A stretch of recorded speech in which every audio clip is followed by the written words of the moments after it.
Garu to address the August gathering. Please welcome Shri Revant Reddy. Sai Ram.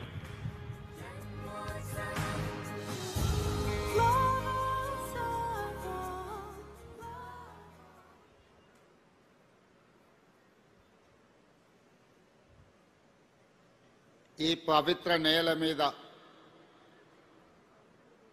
నడయాడిన మానవ రూపంలోని దేవుడు సాయిబాబా గారి శత జయంతి ఉత్సవాలలో ముఖ్య అతిథులుగా పాల్గొన్న భారత ఉపరాష్ట్రపతి శ్రీ సిపి రాధాకృష్ణన్ గారు, త్రిపుర గవర్నర్ శ్రీ ఇంద్రసేనారెడ్డి గారు, గౌరవనీయులు పెద్దలు, మనందరి అభిమాన నాయకుడు, ఆంధ్రప్రదేశ్ ముఖ్యమంత్రి వర్యులు నారా చంద్రబాబు నాయుడు గారు, ఆంధ్రప్రదేశ్ మంత్రివర్యులు యువమిత్రులు నారా లోకేష్ గారు, వేదిక మీద ఉన్న పెద్దలు, ఈ పవిత్ర స్థలాన్ని సాయిబాబా గారి శత జయంతి ఉత్సవాలలో పాల్గొనడానికి విచ్చేసిన వేలాది మంది భక్తులందరికీ కూడా బాబా గారి శత జయంతి శుభాకాంక్షలు తెలియజేస్తున్నాను. వ్యక్తిగతంగా తెలంగాణ రాష్ట్ర ముఖ్యమంత్రిగా ఈ కార్యక్రమంలో పాల్గొనడం ఒక గొప్ప గౌరవం, అరుదైన అవకాశం. బాబా గారు మనుషుల్లో దేవుడిని చూశారు, ప్రేమతో మనుషులను గెలిచారు, సేవలతో దేవుడుగా ఈనాడు కొలువబడుతున్నాడు. మానవులను ప్రేమించాలి, ప్రేమనే గొప్పది, ప్రేమ ద్వారా ఏమైనా సాధించవచ్చు అని చెప్పి బాబా గారు నిరూపించారు. వారు ఉన్నా, వారు మన మధ్యలో లేకపోయినా, వారి భావన, వారి ఆలోచన, వారిచ్చిన స్ఫూర్తి ఈనాడు ఈ శత జయంతి ఉత్సవాలలో నిర్వాహకుల అందరిలోనూ కనిపిస్తుంది. ఈనాడు వారి గురించి మాట్లాడుకోవాలన్నా, వారి సేవలను స్మరించుకోవాలన్నా, ప్రభుత్వాలు కూడా కొన్ని సందర్భంలో చేయలేని పనులను బాబా గారు, బాబా ట్రస్ట్ ప్రజలకు సేవలను అందించడం జరిగింది. అందులో ముఖ్యంగా కేజీ టు పీజీ ప్రతివాడికి విద్యను అందించాలి, ప్రతివాడు చదువుకోవడం ద్వారా జీవితంలో రాణించగలుగుతాడు నువ్వు నమ్మి ప్రభుత్వాలతో పోటీపడి కేజీ నుంచి పీజీ వరకు పేదలకు ఉచితంగా విద్యను అందించడం ద్వారా వేలాది లక్షలాది మంది యొక్క జీవితాలలో వెలుగులను బాబా గారు నింపగలిగారు. అదేవిధంగా వైద్యం, ప్రభుత్వాలు అందించిన పేదలకు వైద్యం సరిపోనప్పుడు బాబా గారు చివరి దశలో ఉన్న వాళ్ళను, మరణం తప్ప మాకు ప్రత్యామ్నాయం లేదు అనుకున్న వాళ్ళను లక్షలాది మందిని బ్రతికించడం ద్వారా ప్రాణమిచ్చే దేవుడితో సమానంగా వాళ్ళని బ్రతికించి ప్రజలలో దేవుడుగా ఈనాడు కొలవబడుతున్నాడు బాబా. అదేవిధంగా ముఖ్యంగా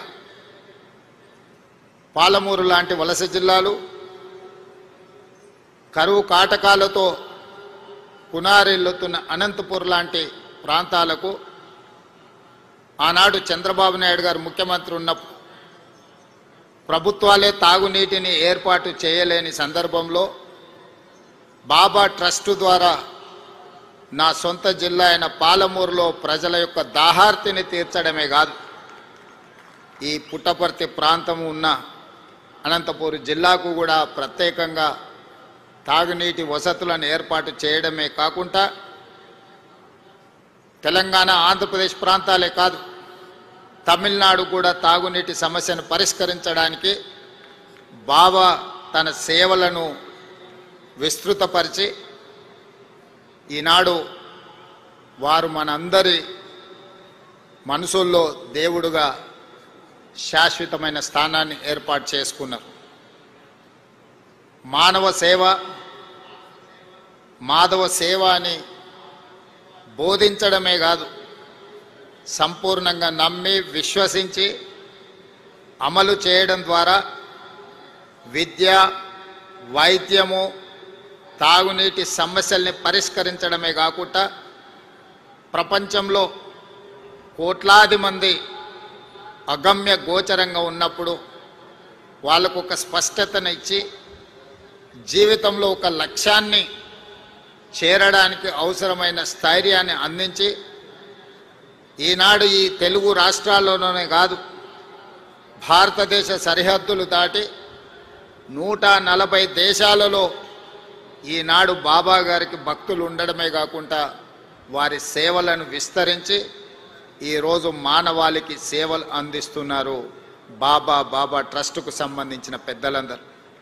అందుకే ఈనాడు శత జయంతి ఉత్సవాలలో ఎవరు పిలవకున్నా స్వయంగా ఇక్కడికి రావాలి, ఉత్సవాలలో పాల్గొనాలి, ఇది జన్మకు ఒక అవకాశం అని భావించి వేలాదిగా భక్తులు ఇక్కడికి రావడమే కాకుండా ఒక మారుమూల ప్రాంతం ఆంధ్రప్రదేశ్లో అనంతపూర్ పుట్టపర్తి అనేది, ఇక్కడికి ప్రధానమంత్రి నుంచి రాష్ట్రపతి వరకు, కేంద్ర మంత్రుల నుంచి వివిధ రాష్ట్రాల ముఖ్యమంత్రుల వరకు, ప్రపంచంలోనే 40-50 దేశాలకు సంబంధించిన ప్రముఖులందరూ కూడా పుట్టపర్తి పట్టణానికి రావడము ఈ భూమికి, ఈ నేలకు ఉన్న పవిత్రతను, ఇక్కడ బాబా గారు నివసించడం వల్ల వచ్చిన ప్రత్యేకతను ఈనాడు మనం గుర్తు చేసుకోవాల్సిన అవసరం ఉన్నది. తప్పకుండా బాబా సేవలను మరింత విస్తృతంగా ముందుకు తీసుకెళ్ళాలి. ఆంధ్రప్రదేశ్ రాష్ట్రంతో పాటు తెలంగాణ రాష్ట్రంలో కూడా రాష్ట్ర ప్రభుత్వం శత జయంతి ఉత్సవాలను అధికారికంగా నిర్వహించే ఆదేశాలను ఇవ్వడం జరిగింది. తెలంగాణ రాష్ట్రంలో బాబా గారి సేవలను విస్తృతం చేయడానికి, వారి ఆలోచనను, వారి విధానాన్ని ప్రజలకు చేరవేయడానికి మా ప్రభుత్వం ఎప్పుడూ సహకరిస్తుంది, సేవా కార్యక్రమాలలో పాల్గొంటుంది. ఈ కార్యక్రమానికి నన్ను ప్రత్యేక ఆహ్వానితులుగా ఆహ్వానించి ఇంత గొప్ప కార్యక్రమంలో పాల్గొనడానికి అవకాశం కల్పించిన నిర్వాహకులకు అందరికీ కూడా మనస్ఫూర్తిగా కృతజ్ఞతలు, ధన్యవాదాలు తెలియజేస్తూ భక్తులందరి దగ్గర సెలవు తీసుకుంటున్నాను. ధన్యవాదాలు.